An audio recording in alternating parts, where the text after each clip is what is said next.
What is robotic prostate surgery?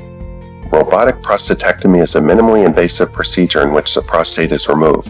Dr. David Samadi developed his signature smart prostate surgery, which builds on oncologic principles learned with open radical prostatectomy and transferred to a robotic approach.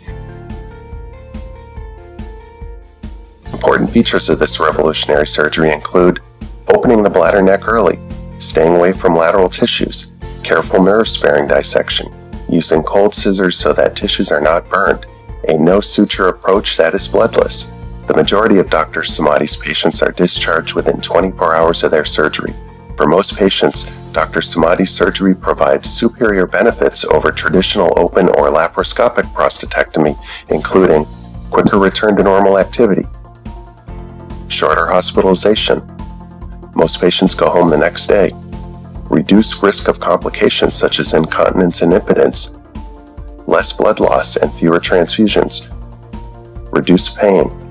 Experience matters. If you have been diagnosed with prostate cancer, you owe it to yourself to find out more.